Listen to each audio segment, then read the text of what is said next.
All right, everybody, welcome in. Today we have a very exciting 16-man edition of the podcast. We got a special guest in here with Jake jumping on, joining me, Garrett, and Caleb.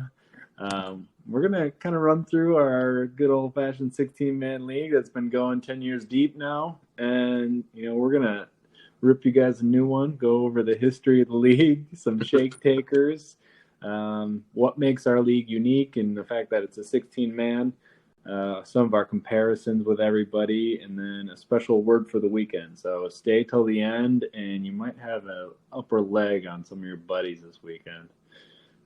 Jake, Kale, how you guys doing? Pretty good. Hello, Titan Nation.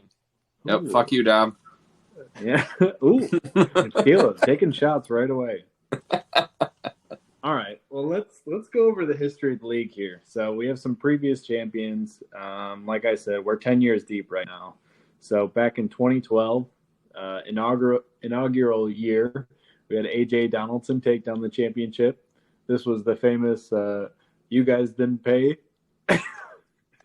year. I think we had some back and forth about what was going on with the league back then and what was actually set up.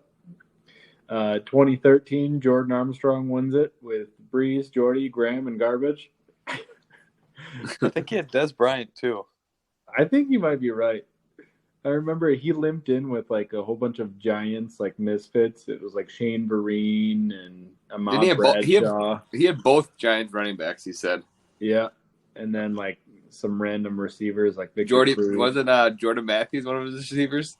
Probably. That was a different year. Oh. That was the year he won. He lost in the playoffs to Dom's first championship, but he did have 4 Giants on his roster that year with Shane Vereen, Ahmad Bradshaw, Ruben Randall, and Eli Manning as his quarterback. I played him, and he beat me to go to the championship. God damn it! He had just an oddball squad, but Graham was a beast that year, and so the Breeze Graham combo was freaking stacked. Yep. And then 2014, Dylan Hamill took it down with if the bells ring twice. So he had Le'Veon Bell and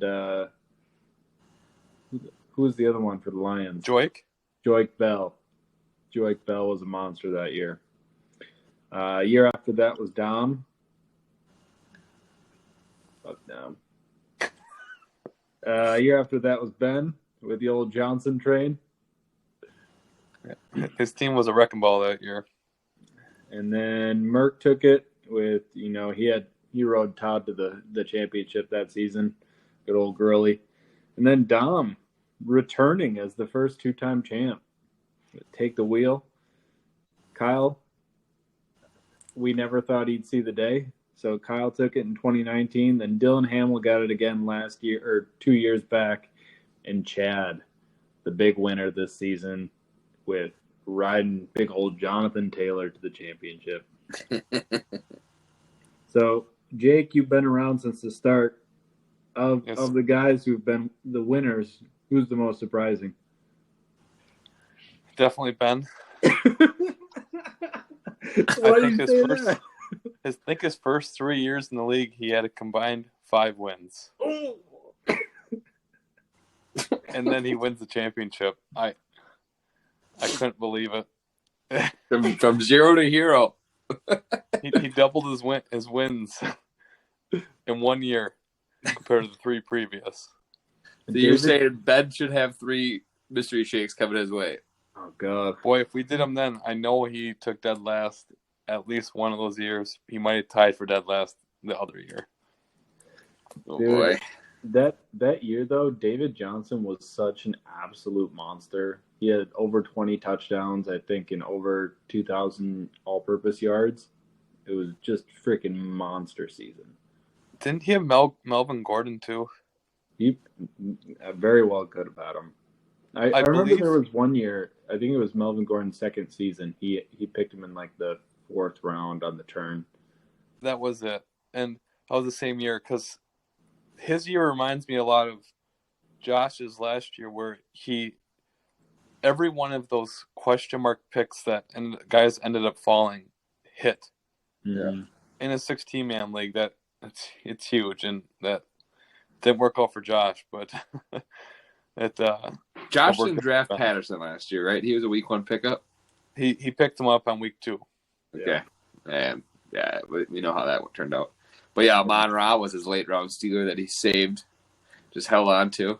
I think he got Debo like in the 7th or 8th round too. Yeah. Well, all right. So of the guys, Caleb, I'll ask you this: of the guys who have won here on the list, who would you expect to win again?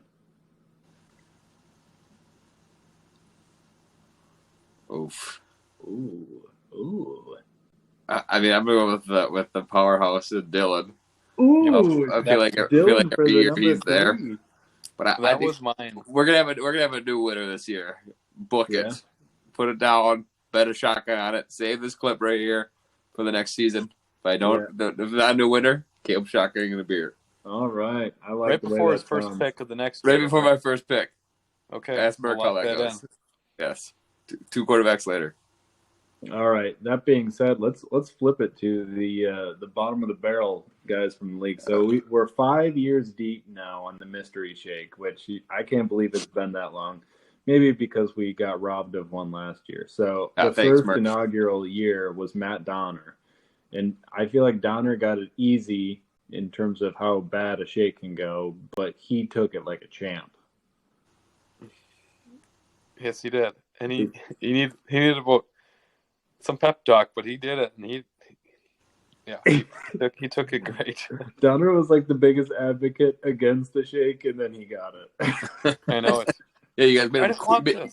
You made him quit the league. He got scared because of it. He left the league. It's like, oh god. Yeah. So the year after that, I took it, and I remember I think I had like 4 or 5 different kinds of fish in mine. It was a gray fish paste by the time it was done, and I took it in that freaking hotel lounge. Yeah, at least yours had like one flavor to it. It was just fish and a massive pickles. Garrett had tons of pickles too. I remember I gave him mustard sardines, mustard covered sardines. Yeah. Dude, it was like a gray fish paste by the time it came out. It was so thick.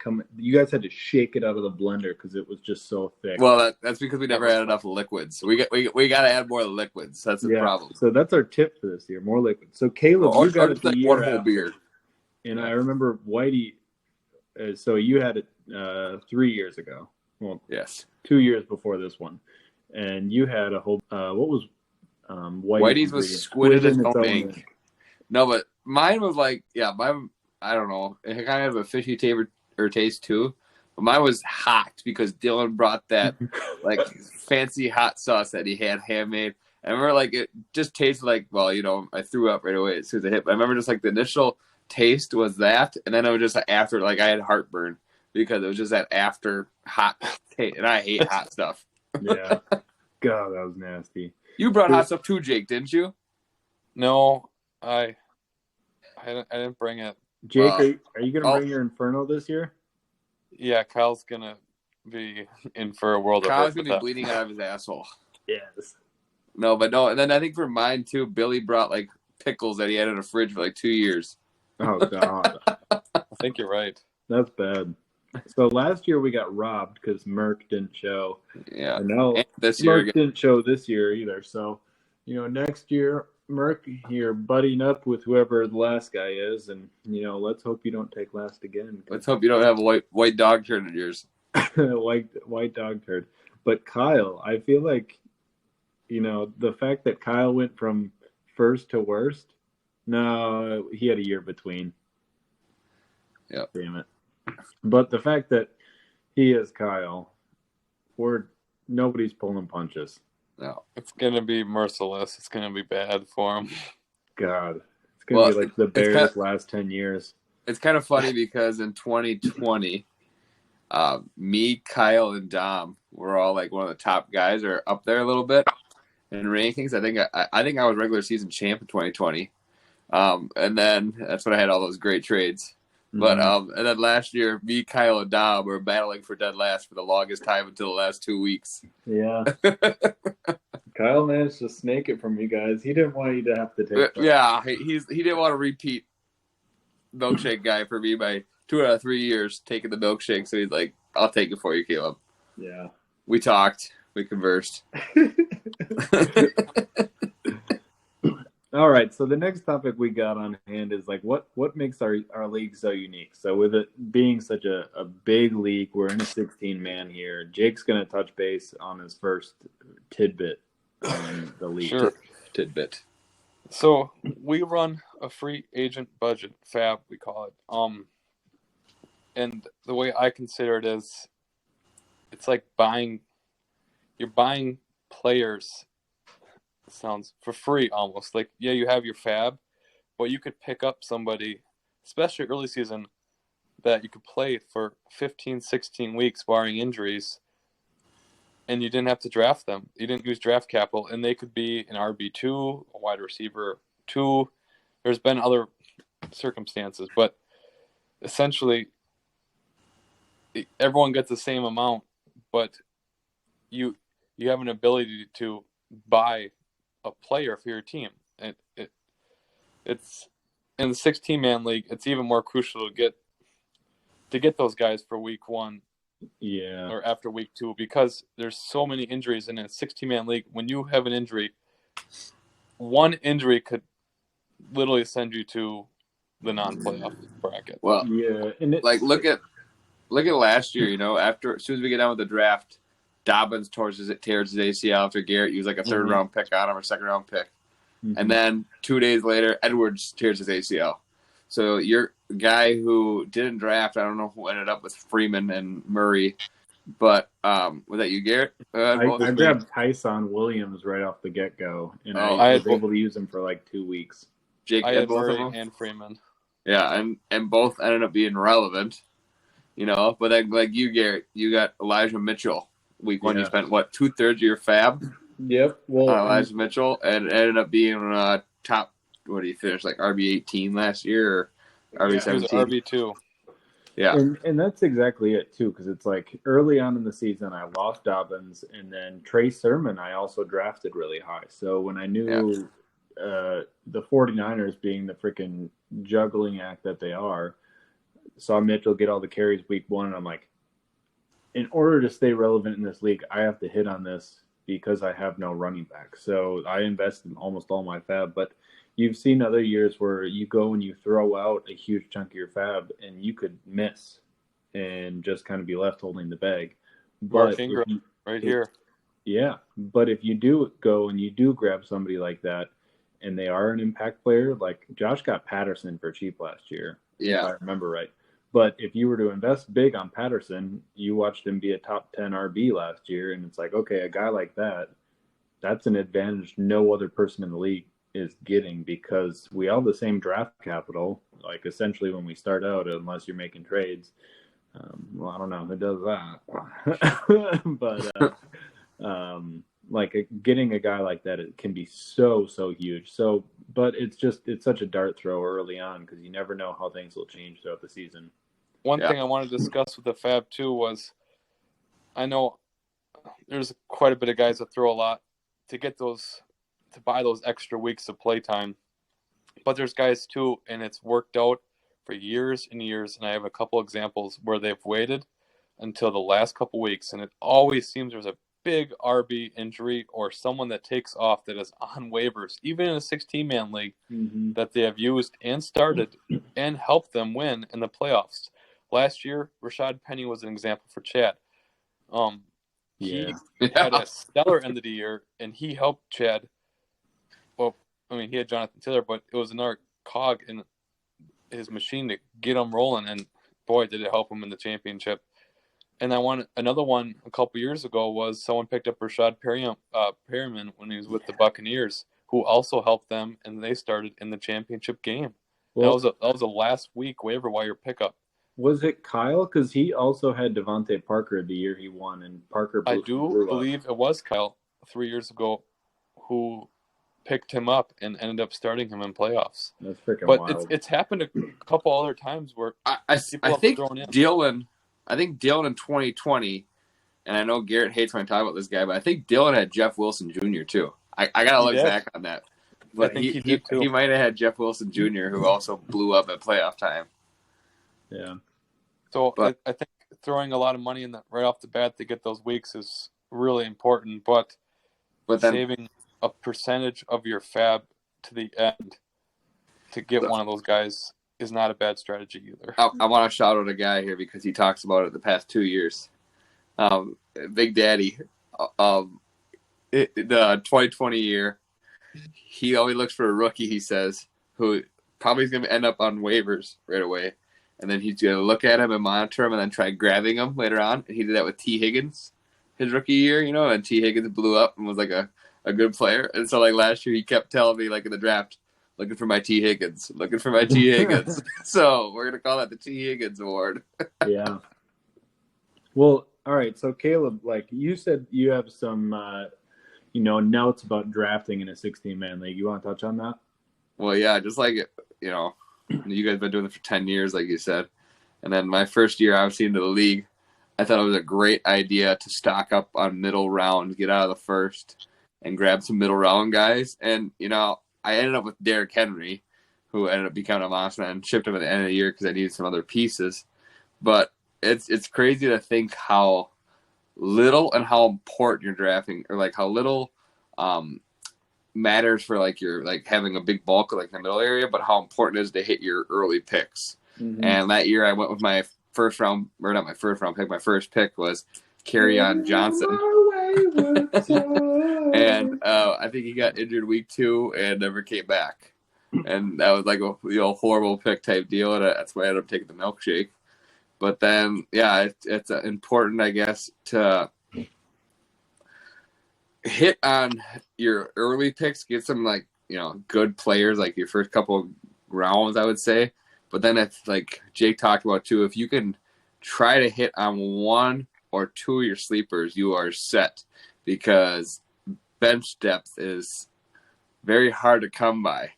So if you have like 1 or 2 good guys like that are like good on your bench, then you're solid. Like I just know, for instance, like last year I sucked. I obviously Cooper Kupp carried my offense, but then again, like I didn't have a good quarterback or something like that, so that really didn't help me.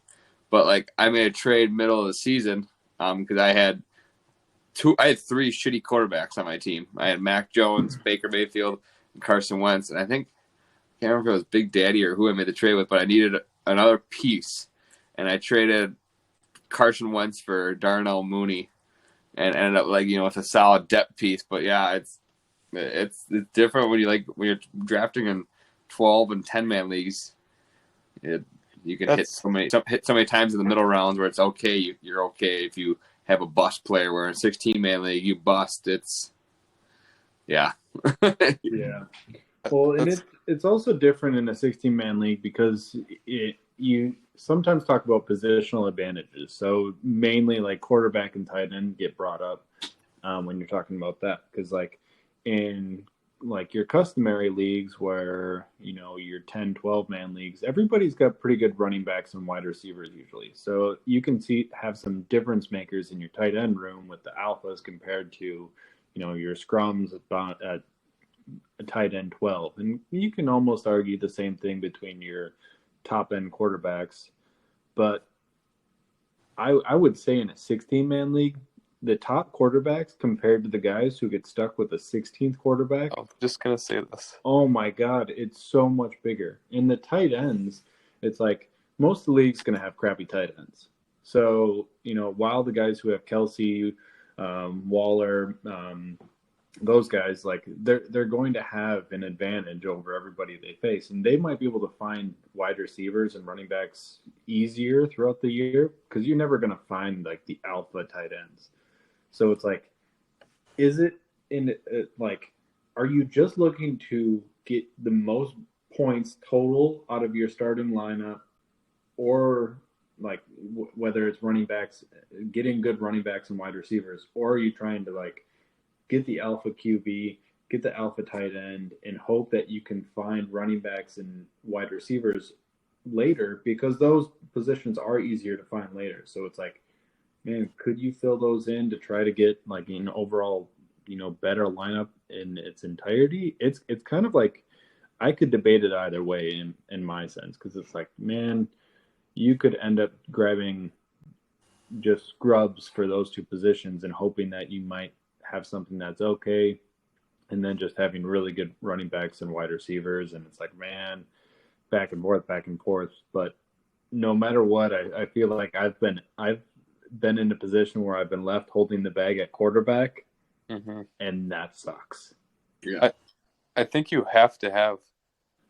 It's pivotal to get a top quarterback in this league because, like you said, if everyone drafts a second quarterback, there's no quarterbacks to stream in a 16-man league. There is nothing left. You have to trade. If your guy gets, I hope your guy doesn't get hurt, like your quarterback or your quarterbacks two even on your roster, because you have to trade for someone to fill in the bye week. But the difference between a Patrick Mahomes or Lamar Jackson or Tom Brady versus someone starting Baker or Trevor Lawrence last year, the points is incredible. But that's why you have to get one, because even, I mean, a Derrick Henry, these guys are phenomenal, but like last year, Seattle lost Rashad Penny.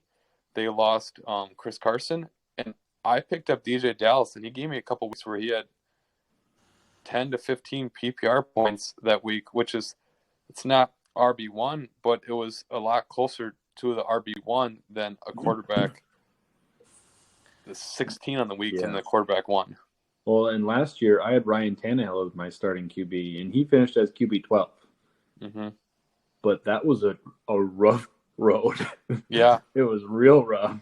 And I spent the entire year trying to trade to upgrade, and obviously no biters because nobody wants to downgrade at QB, especially like, you know, without taking a significant hit somewhere else. And it's like, man, it's really difficult in a 16-man league to make trades like that to improve your squad. So, you know, it's definitely an interesting, you know, scheme trying to figure out a way to combat that whole thing.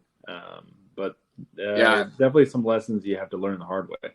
I don't want to put Oh, sorry, Kev, you can go. I don't want to put all the blame on this guy when I got my milkshake the first year. But if you guys remember who my quarterback was to start the season, Andrew Luck. Oh, that was rough. And then all the quarterbacks were taken, and I ended up with Jacoby Brissett for the year. So that was solid. Another thing that does not work is trying to hoard quarterbacks either in this league. You cannot draft two QB1s thinking you're going to get value, because Merck can attest to that doesn't work out. Can't Garrett attest to that too? Did Garrett take like Cam Newton and something one time? I had 1 year I had Russell Wilson and Cam Newton, and I think I ended up shipping the one out before the end of the year, but you know, I can't remember it to be exact. We'll have to rely on Kyle. You traded away Wilson and kept Newton, which I think was a mistake because Wilson ended up being better. Yeah, I should have did the opposite. All right, so you know, it's kind of fun jumping into that, but let's get to the heart of the pod here. Let's jump into our league comparisons. So I'll start us off here. Explain what it is, though, Garrett. Explain what our comparisons, what we're doing. So we're gonna give an example of a person or a character, a movie person, or you know, some other thing, and then I'll tell you who in the league it is. So I'll start with this one because it's very tame. So this is your stock boy. This is your guy willing to stay up late, sometimes working overnights just for them top shelf reaches. This stock boy, you know, sometimes this guy's willing to take a forklift 3 levels up just to reach that top shelf and grab exactly what he needs. Sometimes they work out, and sometimes they're Brian Edwards. Right, Jacob Merck? Merck, his entire fantasy career, has always been willing to go get his guy, even if it's 3 to 5 rounds extra. That's hilarious. Yeah. So true. All right, Jake, what you got? Okay. I'm going off of one. Do you guys remember the movie Rat Race? His name was Mr. Bean. He was narcoleptic. He made a bunch of bad choices. You thought he had no chance. And in the end, he was there with the key in the treasure box. Like he made it to the end. That is Ben Schaefer. Somehow he has a championship in doing all the Ben moves along the way.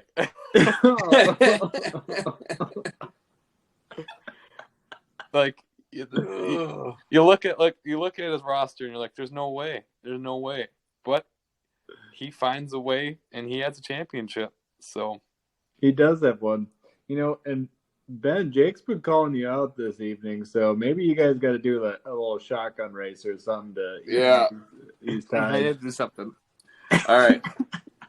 So my guy, person I'm comparing to, we just lost Jake. All right. Well, we'll have to see if he jumps back on here. Yep.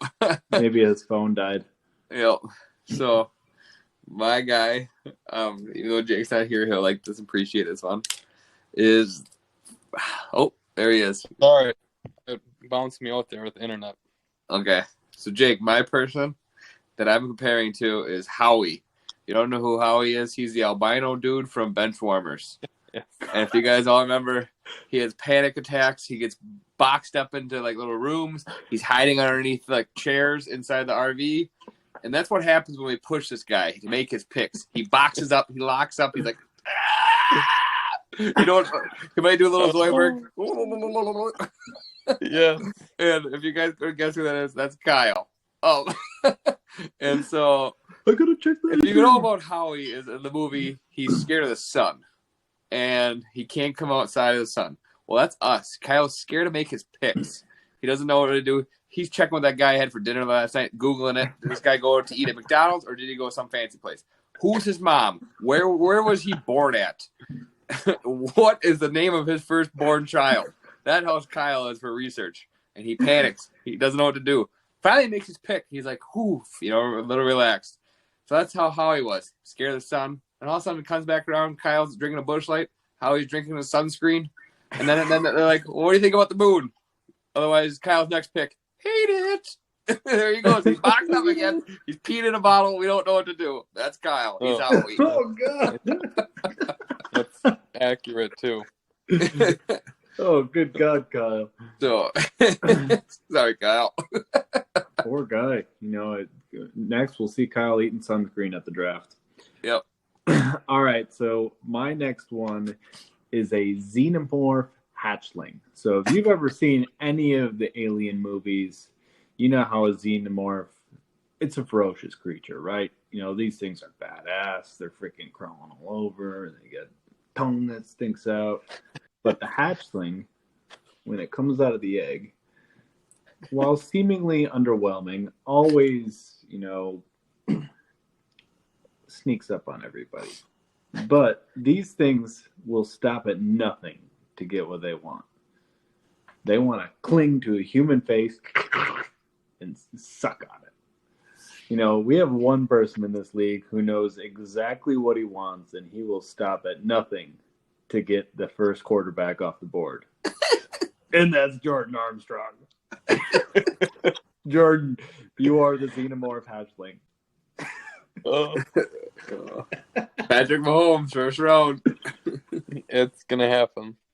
He loves this guy. Oh, boy. Little egg. Yeah.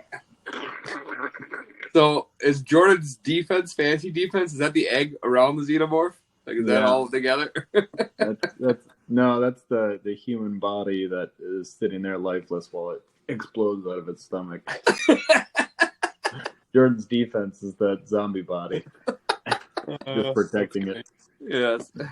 All right, Jake, what's your next one? All right. My next one, if you guys ever watched The Hobbit, the dragon, his name is Smaug.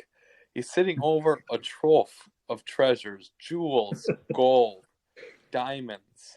Just has everything to succeed. And then he bursts out of the canyon and breaks through, and he heads right to the town, and he dies within 5 minutes with an arrow to the heart by a peasant. That is Garrett with his draft picks. He has a trove of potential. if he kept these players, he would win so many championships. But after week 1, 2, he trades them away for nothing and gets shot down out of the playoffs. That is our commissioner, Garrett Daigle. Oh, I'm crying in James Robinson right now. Yeah. I have a boner over it, so it's okay. Oh God. All right. So my two guys that I've chosen, they're both based off of how draft strategies, how they perform on draft day. So my last guy, we're gonna say he's Velma from Scooby-Doo, the nerdy girl with the glasses.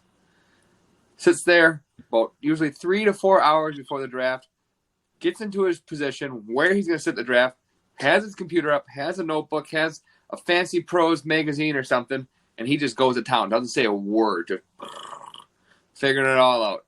Come draft time, he's got a plan. He's grabbing this guy, he's grabbing that guy, he's grabbing that guy. And you see him. You just sit there on the computer. Yep, I'll get this guy. Okay, give me Raheem Mostert. Blah, blah, blah, blah, blah. Plan's always good, but what happens in Scooby-Doo? Plans usually something goes wrong. Most time when you get a Shaggy or Scooby involved, but the plan is a good plan, which just doesn't quite work out, and they gotta improvise. Oh shoot, panic! That's what this guy is. The plan just doesn't work together. That's Billy, Uncle Bill. We all know Bill likes his study hour right before the draft, and he's sitting there doing his notes, trying to figure out who the tight end one is on the Texans for that year. Starting tight end. Starting tight end. And so that's Bill. Plan comes together, but I haven't been in the league for too long, but Garrett has informed me Bill has never had a top 2 finish. Yes, that means a lot, but he's always been pretty good, but he's just not up there. The plan does not work. Oh, but Bill getting some shots taken. All right, my next one here, for all you Game of Thrones fans, is the Night King. Oh, boy. The Night King is the most built-up Game of Thrones villain of all time. After 7 seasons of character building up, we finally get to the big battle. Season 8. And the Night King gets killed by a little girl. In this case, it was 2021. And instead of a little girl, it was a little whitey with his long hair taking down the big bad Josh. Josh, you are the Night King. You were ferocious, but you were taken down in round 1. That's hilarious. You overlooked so much of playoffs left. You overlooked your opponent, Josh, and you got a knife. If only you would have caught that dagger that fell. The glass dagger that was the whitey. That's hilarious. The white bread, La Rosa. All right, Jake, what's your last one? Jake, let's hear your last one. Who's the last This is hilarious because it connects to Garrett in every aspect, and I did not intend this to, but it's the little girl in Game of Thrones, Arya Stark. And do you remember when she was blinded? She was begging for change along the streets for anything. That is also who Garrett compared to before, is Whitey in our league with the FAB system. He throws 0 or $1 at every single person and gets none of them. I don't know if anyone's told him, but at the end of the year, you don't get to keep. That is not real money that comes back to him. It disappears. And he always goes down with like $500 at the end of the year of unused dollars. I don't know if he thinks that's real money that we're spending, but maybe we have to make that known to him that is not real dollars, and it does disappear. But he is Arya Stark, not the killer of the Night King, which he also does, but the beggar in the streets. He fits all the roles of Arya Stark. So Jake, the one time Arya does get some change, there's somebody who throws a coin in it. You remember who it is? It's the Faceless Man. Is that Faceless Man Ezekiel Elliott tossing into Whitey's lap? It usually is Zeke. You know, I want to bring back this previous iteration and tie up Whitey's hair into some little buns and have him walk around saying, oysters, clams, and cockles.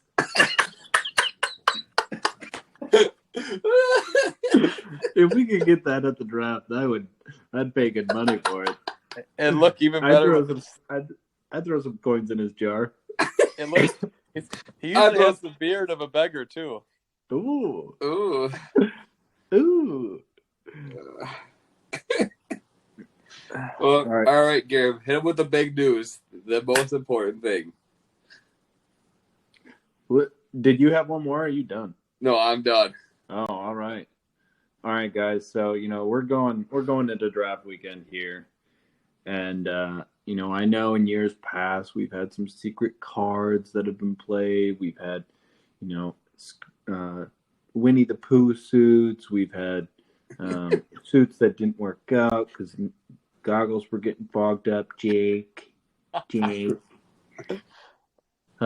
This year, no paintball planned, but we'll have our own shenanigans we usually have. But if you've tuned into the pod for today and you've listened to our shenanigans up till now and you've made it this far, 36 minutes and 19 seconds in, if you come up to me Friday draft weekend and you whisper in my ear, Danny Woodhead,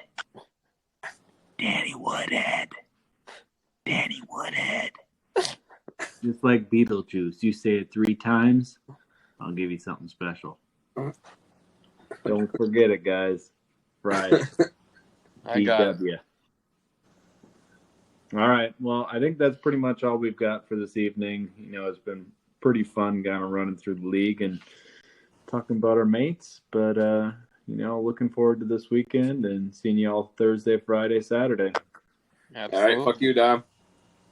All right. We'll see you guys then.